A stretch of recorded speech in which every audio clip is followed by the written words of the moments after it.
रज़ा के ज़हन में ये बात बैठी हुई है, बल्कि अटक चुकी है कि वो जिस चीज़ पर हाथ रखेगा, वो चीज़ उसी की हो जाएगी। और वो ऐना की दफ़ा भी यही सोच रहा है और कह रहा है कि ऐसा ही होने वाला है कि वो सिर्फ़ और सिर्फ़ उसी की ही होकर रहेगी। क्योंकि ऐना के भी दिल में कहीं न कहीं गिटार तो बजे ही है रज़ा को देख के।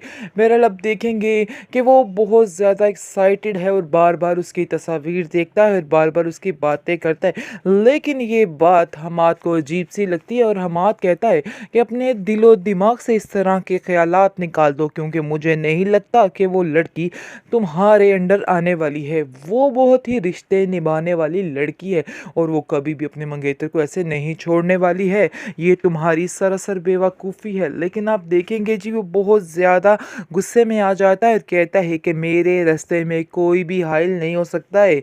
ये मैं कह रहा हूँ आपसे और आइंदा आप मेरे मामलात में कभी भी मत आइएगा। जिसको सुनकर मज़ीद परेशान हो जाता है हमाद, क्योंकि वो जानता है कि ये लड़का अब नई मुसीबत में पड़ने वाला है।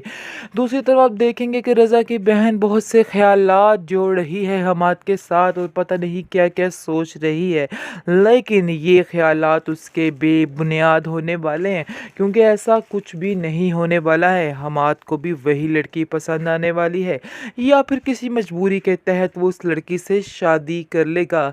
लेकिन होगा कुछ इस तरह से कि रज़ा फ़िलहाल ज़िद में आके ये सारी बातें कह रहा है, लेकिन उसका साथ नहीं निभा सकेगा। कुछ ना कुछ ऐसा करेगा, क्योंकि वो सिर्फ़ और सिर्फ़ ज़िद और हठधर्मी करना चाहता है, इसके अलावा और कुछ भी नहीं। खैर, उसकी माँ भी कभी भी इस रिश्ते के लिए नहीं मानेगी, क्योंकि वो जानती है कि वो लड़की काफ़ी गरीब ख़ानदान की है और वो अपनी नाक नहीं कटवाना चाहेगी।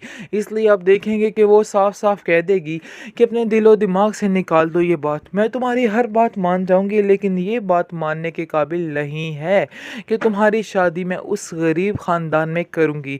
जिसकी वजह से आप देखेंगे कि रज़ा कहता है कि अब तो समझिए कि मैंने इस बात को अपनी ज़िद बना लिया है और मैं ऐसा करके ही रहूँगा। लेकिन ये बात हमाद उसको समझाने की कोशिश करता है और कहता है कि मोहब्बत में ज़िद नहीं चलती है। शायद तुम्हें इस चीज़ का पता नहीं है।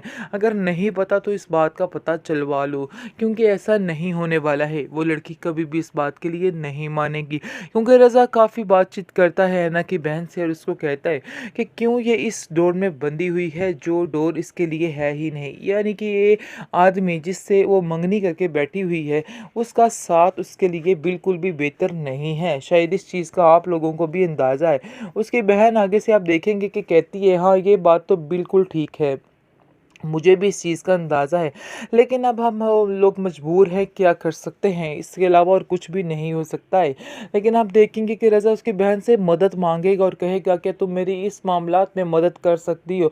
इसको सुनकर वो कहती है कि आखिर मैं आपकी कैसी मदद कर सकती हूँ, मुझे तो कुछ समझ नहीं आ रही है, क्योंकि ऐसा करना बिल्कुल नामुमकिन है और कभी भी आयना ऐना जो है इस बात के लिए नहीं मानेगी, क्योंकि वो बाबा को कभी भी परेशान नहीं देखना चाहती। लेकिन रज़ा भी उसे मजबूर कर देगा और वो मजबूर हो ही जाएगी। ऐसा ही होने वाला है, क्योंकि आजकल उसके ख्यालों में सिर्फ़ और सिर्फ़ रज़ा ही छाया हुआ है और उसके बारे में ही वो सोच रही है। इसलिए आप देखेंगे कि वो कहीं न कहीं खो रही है उसकी यादों में और सोच रही है कि वो उसके बगैर वाक़ई में नहीं रह सकती है। ये सारी बातें उसके दिमाग में ना चाहते हुए बार-बार आ रही हैं, जिसकी वजह से वो काफ़ी परेशान भी है और अपनी बहन से इस बात का तज़किरा करती है, जिसको सुनकर उसकी बहन कहती है कि शायद तुम्हें उससे मोहब्बत हो चुकी है और ये हकीकत है, तुम्हें ये हकीकत मान लेनी चाहिए। रज़ा के ज़हन में ये बात बैठी हुई है, बल्कि अटक चुकी है कि वो जिस चीज़ पर हाथ रखेगा, वो चीज़ उसी की हो जाएगी। और वो ऐना की दफ़ा भी यही सोच रहा है और कह रहा है कि ऐसा ही होने वाला है कि वो सिर्फ़ और सिर्फ़ उसी की ही होकर रहेगी, क्योंकि ऐना के भी दिल में कहीं न कहीं गिटार तो बजे ही है रज़ा को देख के। बहरहाल अब देखेंगे कि वो बहुत ज़्यादा एक्साइटेड है और बार-बार उसकी तस्वीर देखता है और बार-बार उसकी बातें करता है। लेकिन ये बात हमाद को अजीब सी लगती है और हमाद कहता है कि अपने दिलो दिमाग से इस तरह के ख़यालात निकाल दो, क्योंकि मुझे नहीं लगता कि वो लड़की तुम्हारे अंडर आने वाली है। वो बहुत ही रिश्ते निभाने वाली लड़की है और वो कभी भी अपने मंगेतर को ऐसे नहीं छोड़ने वाली है। ये तुम्हारी सरासर बेवकूफ़ी है। लेकिन आप देखेंगे जी, वो बहुत ज़्यादा गुस्से में आ जाता है और कहता है कि मेरे रास्ते में कोई भी हाइल नहीं हो सकता है। ये मैं कह रहा हूँ आपसे, और आइंदा आप मेरे मामलात में कभी भी मत आइएगा।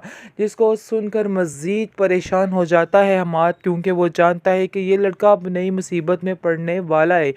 दूसरी तरफ आप देखेंगे कि रज़ा की बहन बहुत से ख़यालात जोड़ रही है हमाद के साथ, और पता नहीं क्या क्या सोच रही है, लेकिन ये ख़यालात उसके बेबुनियाद होने वाले हैं, क्योंकि ऐसा कुछ भी नहीं होने वाला है। हमाद को भी वही लड़की पसंद आने वाली है, या फिर किसी मजबूरी के तहत वो उस लड़की से शादी कर लेगा।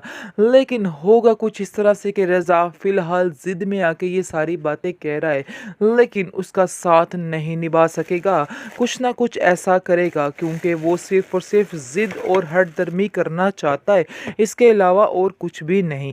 खैर, उसकी माँ भी कभी भी इस रिश्ते के लिए नहीं मानेगी, क्योंकि वो जानती है कि वो लड़की काफ़ी गरीब ख़ानदान की है और वो अपनी नाक नहीं कटवाना चाहेगी। इसलिए आप देखेंगे कि वो साफ साफ कह देगी कि अपने दिलो दिमाग से निकाल दो ये बात, मैं तुम्हारी हर बात मान जाऊंगी, लेकिन ये बात मानने के काबिल नहीं है कि तुम्हारी शादी मैं उस गरीब ख़ानदान में करूंगी। जिसकी वजह से आप देखेंगे कि रज़ा कहता है कि अब तो समझिए कि मैंने इस बात को अपनी ज़िद बना लिया है और मैं ऐसा करके ही रहूँगा। लेकिन ये बात हमाद उसको समझाने की कोशिश करता है और कहता है कि मोहब्बत में ज़िद नहीं चलती है। शायद तुम्हें इस चीज़ का पता नहीं है, अगर नहीं पता तो इस बात का पता चलवा लो, क्योंकि ऐसा नहीं होने वाला है। वो लड़की कभी भी इस बात के लिए नहीं मानेगी, क्योंकि रज़ा काफ़ी बातचीत करता है ऐना की बहन से और उसको कहता है कि क्यों ये इस डोर में बंधी हुई है जो डोर इसके लिए है ही नहीं। यानी कि ये आदमी जिससे वो मंगनी करके बैठी हुई है, उसका साथ उसके लिए बिल्कुल भी बेहतर नहीं है। शायद इस चीज़ का आप लोगों को भी अंदाज़ा है। उसकी बहन आगे से आप देखेंगे कि कहती है, हाँ ये बात तो बिल्कुल ठीक है, मुझे भी इस चीज़ का अंदाज़ा है, लेकिन अब हम लोग मजबूर हैं, क्या कर सकते हैं, इसके अलावा और कुछ भी नहीं हो सकता है। लेकिन आप देखेंगे कि रज़ा उसकी बहन से मदद मांगेगा और कहेगा कि तुम मेरी इस मामलात में मदद कर सकती हो। इसको सुनकर वो कहती है कि आखिर मैं आपकी कैसी मदद कर सकती हूँ, मुझे तो कुछ समझ नहीं आ रही है, क्योंकि ऐसा करना बिल्कुल नामुमकिन है। और कभी भी ऐना जो है इस बात के लिए नहीं मानेगी, क्योंकि वो बाबा को कभी भी परेशान नहीं देखना चाहती। लेकिन रज़ा भी उसे मजबूर कर देगा और वो मजबूर हो ही जाएगी। ऐसा ही होने वाला है, क्योंकि आजकल उसके ख्यालों में सिर्फ और सिर्फ रज़ा ही छाया हुआ है और उसके बारे में ही वो सोच रही है। इसलिए आप देखेंगे कि वो कहीं ना कहीं खो रही है उसकी यादों में और सोच रही है कि वो उसके बगैर वाकई में नहीं रह सकती है। ये सारी बातें उसके दिमाग में ना चाहते हुए बार बार आ रही हैं, जिसकी वजह से वो काफ़ी परेशान भी है और अपनी बहन से इस बात का तज़किरा करती है, जिसको सुनकर उसकी बहन कहती है कि शायद तुम्हें उससे मोहब्बत हो चुकी है और ये हकीकत है, तुम्हें ये हकीकत मान लेनी चाहिए।